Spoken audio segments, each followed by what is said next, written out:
A really great case study of archaeology and thinking about what cultures have is Ötzi the Iceman. Look up Ötzi the Iceman. It's spelled Otzi. He was a guy found in a glacier, and he is just fascinating because at first they didn't even kind of know what killed him because he was all filled with disease. I think he had a knife wound or an axe wound in the back.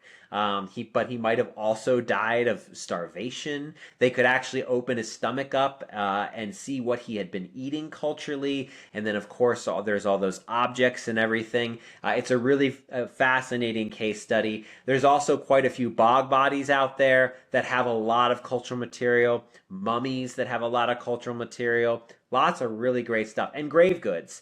If you want to study ancient cultures and incorporate some kind of archaeology into your world, those are great places to start, is to be thinking about those things.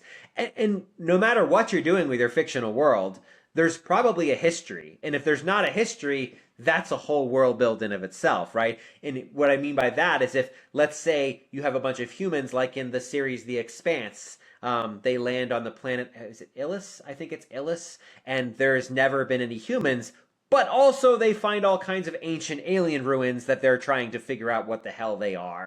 So that's an interesting, what is the history of the alien species, which is always an interesting question when you stumble upon alien ruins. But there could be cultures that you're dreaming up that land on a planet, or maybe they accidentally find themselves in a parallel reality, and there is no human culture and there's no one around. And so then you have a question of, how do you build a culture from scratch? Especially if you have a group of people. If you have one or two people, then unnaturally they'll take their culture with them. I think what's really interesting is when you get a group of diverse people who get stranded in a situation and suddenly they're having to figure out how to speak together and communicate and work together to find common ground. In those cases, what we get is something called like a pidgin language.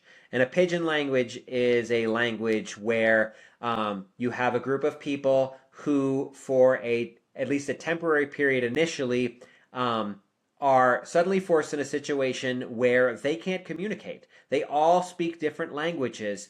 And so what you see over the course of weeks or months is that they begin to share words. And the words from their own languages mix together. Some they'll pick different words, depending on what they're doing. Maybe someone's an expert at fishing, so everyone learns all the fishing terms from the fishing expert person, and they're learning, oh, what's this net, or what is this, what is this spear, or what is this fishing basket? There are fishing basket cultures. And then maybe you have someone who knows something about engineering, and they're trying to build pulleys and levers and ropes and all kinds of things. And so you would get some of that language integration in there. And then you have a hunter who maybe knows how to do some fletching and build a bow and arrow. And so you'd get those concepts. And then someone who is picking up berries and all the words and languages from there, that gets mixed in. So people will take their specialties and they'll begin to blend that language. And that's a pidgin language. And you see this in cases where you get lots of immigrants together who from different cultures who are suddenly in a temporary work situation where they have to work for a year or more. And then you get now a Creole. And Creole is not just a language of the Caribbean and places like Louisiana. Creole is a category of languages as well.